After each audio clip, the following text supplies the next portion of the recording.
आज ब्रजभूषण जी उर्फ पंडित जी के गीता ज्ञान ब्लॉग पर रीडर सिर्फ अपनी प्रॉब्लम से शेयर नहीं करते। कुछ रीडर्स गीता के श्लोकों की बहुत अच्छी एक्सप्लेनेशन भी शेयर करते हैं। उनके पास एक बात को समझाने के कई एग्जाम्पल्स होते हैं और एक नया नज़रिया भी होता है।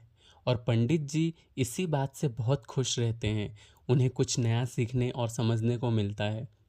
साथ ही इस बात का भी बहुत खुशी होती है कि हमारी सोसाइटी में कई लोग हैं जो बहुत सीरियसली गीता को पढ़ और समझ रहे हैं। आज पंडित जी इतनी सहजता से दूसरों से मिले ज्ञान को समेट रहे हैं, लेकिन हमेशा से ऐसा नहीं था। एक वक्त था जब उन्हें खुद पर अपने ज्ञान पर घमंड हो गया था और वो अपने आगे किसी को कुछ समझते ही नहीं थे। फिर उन्हें कोई ऐसा मिला जिसने उनके अहंकार को चकनाचूर कर दिया। ये बात तब की है जब पंडित जी ने श्रीमद् भगवद गीता को पढ़ना और समझना शुरू ही किया था। कुछ ही टाइम बाद उन्हें लगने लगा था कि उन्हें बहुत कुछ पता है, कुछ लोग रट लिए थे। ये तब की बात है जब पंडित जी ने श्रीमद् भगवद गीता को पढ़ना और समझना ही शुरू किया था। उनके अर्थ बस समझे ही थे। रियल लाइफ में कहाँ अप्लाई होंगे, कैसे अप्लाई होंगे, इस बारे में कोई अंदाज़ा नहीं था। जब कोई इंसान नया नया कुछ सीखता है तब शो ऑफ करने का बड़ा शौक होता है। जो मिल जाए, जहाँ मिल जाए, उसे बस इम्प्रेस करने की जल्दबाजी रहती है। हालांकि यह बहुत बड़ा अज्ञान है, लेकिन तब इतनी समझ ही कहाँ होती है। कहते हैं कि अधजल गगरी छलकत जाए। वही पंडित जी का हाल भी था।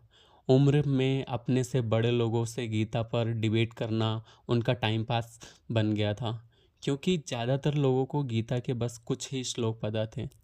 इसलिए पंडित जी जो भी सही गलत एक्सप्लेन करते थे सब मान लेते थे। सब बढ़िया चल रहा था कि पंडित जी के ऑफिस में एक नए जेंटलमैन ट्रांसफ़र हुए। देखने में बहुत सिंपल से थे, बहुत ज़्यादा किसी से बात नहीं करते थे, लेकिन घमंडी भी नहीं थे। कम बोलना और अपने काम से काम रखना उनका नेचर था। गवर्नमेंट ऑफिस का माहौल तब बिल्कुल अलग हुआ करता था। लोग आपस में घुले मिले होते थे, एक दूसरे के सुख दुख में शामिल होते थे। लंच ब्रेक और टी ब्रेक में खूब गपशप होती थी। जिसका जो हुनर था उसके बारे में भी बात हो जाया करती थी। तो ये जो नए साहब ऑफिस में आए थे, इनका नाम था मनोज कुमार। लंच ब्रेक में वे सबके साथ बैठते थे, लेकिन सबकी सुनते भी थे। बोलते बहुत कम थे। कोई किसी बात पर उनसे राय पूछता तो हल्की सी स्माइल के साथ अपनी बात रखते थे। उनकी बातों में हमेशा समझदारी होती थी। जो भी बोलते फैक्ट्स के साथ बोलते।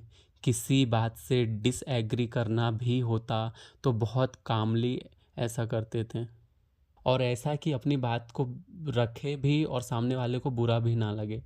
इधर पंडित जी तब बिल्कुल अलग हुआ करते थे। अपनी बात कहने में बहुत एग्रेसिव, सही है तब तो बहुत लाउडली अपनी बात रखते थे। गलत हूँ तब भी किसी के आगे अपनी गलती मानने को तैयार नहीं होते थे। ये घटना कुछ इस तरह से थी। कुछ यंग एज का असर और कुछ खुद को ही ज्ञानी समझने का अहंकार था, जो टाइम के साथ बढ़ता ही जा रहा था। एक बार ऑफिस में ऐसी घटना घटी जिसने पंडित जी को एकदम बदल कर रख दिया। ये घटना कुछ इस तरह से थी कि उनके ऑफिस में गवर्नमेंट की किसी योजना पर काम हो रहा था। इस योजना को 10 साल पूरे हुए थे और इसमें बहुत अच्छा काम हुआ था, इसलिए सबको एप्रिसिएशन मिला था। ऑफिस में एक प्रोग्राम भी होने वाला था जिसमें कोई मिनिस्टर शायद चीफ गेस्ट बनने वाले थे, इसलिए सबको अलग अलग जिम्मेदारी दी गई थी। ऑफिस के सभी एम्प्लॉयज़ मिलकर तैयारी कर रहे थे। कोई सिंगिंग तो कोई अपनी पेंटिंग के हुनर दिखाने वाला था। पंडित जी को उनके बॉस ने कहा था कि वे गीता के श्लोकों पर कुछ ऐसा प्रोग्राम तैयार करें जिसमें रियल लाइफ सिचुएशन में गीता ज्ञान को कैसे अप्लाई करना है ये सिखाया जाए। पंडित जी बड़े खुश थे, क्योंकि उनकी नॉलेज की चर्चा उनके बॉस तक पहुंच चुकी है। उन्होंने एक छोटा सा प्ले तैयार किया था जिसमें कुछ कैरेक्टर्स को अलग अलग प्रॉब्लम्स थी और वो उनका आंसर ढूंढने पंडित जी के पास आते थे। फिर पंडित जी उन्हें गीता के श्लोक सुनाकर उनका मतलब समझाते और उनके डाउट्स क्लियर करते। मनोज जी ने जब ये आइडिया सुना तो यह उन्हें बहुत पसंद आया। उन्होंने भी पंडित जी से इसमें शामिल होने के लिए रिक्वेस्ट की। पंडित जी ने कहा कि अगर उन्हें ये आइडिया पसंद है तो बिल्कुल इसमें कोई भी रोल प्ले कर सकते हैं। इधर बाकी सब तो अपने अपने पार्टनर्स की रिहर्सल कर रहे थे, लेकिन पंडित जी को खुद पर इतना घमंड हो गया था कि उन्होंने अनाउंस कर दिया कि वे ऑन स्टेज प्रॉब्लम सुनेंगे और वहीं आंसर देंगे। उन्हें कुछ भी पहले से रट कर जाने की ज़रूरत नहीं है। सब लोग पंडित जी के कॉन्फिडेंस की तारीफ़ कर रहे थे।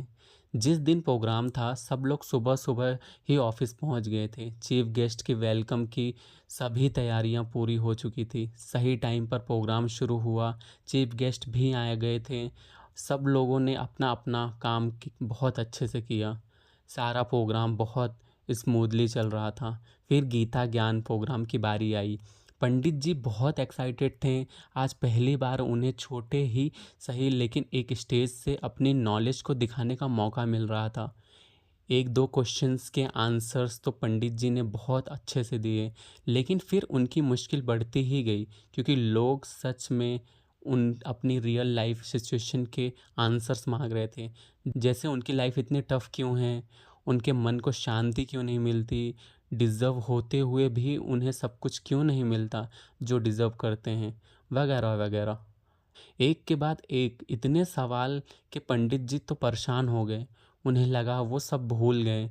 जो याद था उसे बोलने में भी हड़बड़ाने लगे, नर्वस होने लगे थे। कुल मिलाकर हाथ से सब निकल रहा था। लेकिन तभी उनकी ढाल बनकर आए मनोज जी, जिन्होंने एक मुश्किल से लगने वाले सवाल पर बहुत ही कॉन्फिडेंस के साथ ना सिर्फ गीता का श्लोक सुनाया बल्कि उसका श्रीमद् भगवत गीता से पूरा रेफरेंस भी बता दिया। साथ ही उसे रियल लाइफ सिचुएशन में कैसे और कब अप्लाई करना है यह सब भी बहुत आराम से बता दिया। कुछ देर तक सवालों का सिलसिला चलता रहा जिसे मनोज जी ने बहुत अच्छे से संभाल लिया। प्ले ख़त्म होते ही हॉल तालियों से गूंज उठा। चीफ गेस्ट यानी मिनिस्टर साहब को भी यह प्ले बहुत पसंद आया। जब सब अच्छे से हो गया तब हैरान पंडित जी ने मनोज जी के पास आए और बोले कि उन्हें कतई अंदाज़ा नहीं था कि वे इतना गीता का ज्ञान रखते हैं। तब मनोज जी ने हाथ जोड़कर कहा कि उन्हें शर्मिंदा ना करें, उन्होंने तो बस थोड़ा सा इधर उधर से सुन रखा था, आज ज़रूरत पड़ने पर यूज़ कर लिया। मनोज जी की ह्यूमिलिटी देखकर पंडित जी को गीता का ये श्लोक याद आ गया। अहंकारम बलम दर्पम कामम क्रोधम च संश्रिताः मामात्म परदेहेषु प्रद्विषन्तो अभ्यसूयकाः। भगवान श्री कृष्ण अर्जुन से कहते हैं कि हे अर्जुन, एक बार अहंकार के कंट्रोल में हो जाने पर इंसान पशु से भी नीचे गिर जाता है। ऐसा इंसान सोसाइटी में अपनी रिस्पेक्ट खो देता है और ऐसा व्यक्ति शारीरिक दृष्टि से मनुष्य होते हुए भी मानसिक दृष्टि से पशु ही होता है। सिंपल वर्ड्स में इसका मीनिंग ये है कि अहंकार इंसान का सबसे बड़ा दुश्मन है। अपने ज्ञान पर, पैसे पर, शरीर पर या स्टेटस पर किसी भी चीज़ पर अहंकार नहीं होना चाहिए। उस दिन पंडित जी को रियलाइज़ हुआ कि उन्हें बिना बात का घमंड हो गया था और वो कितना गलत रास्ते पे जा रहे थे। इस बात को आज याद करते हुए पंडित जी ने भगवान को धन्यवाद दिया कि जैसे टाइम रहते उन्हें अहंकार से बचा लिया, वैसे ही वे सबको बचाएं। और इस तरह से ये एपिसोड भी यहीं समाप्त हो रहा है जिसे आप सुन रहे थे SY के क्रिएटर के शो पर।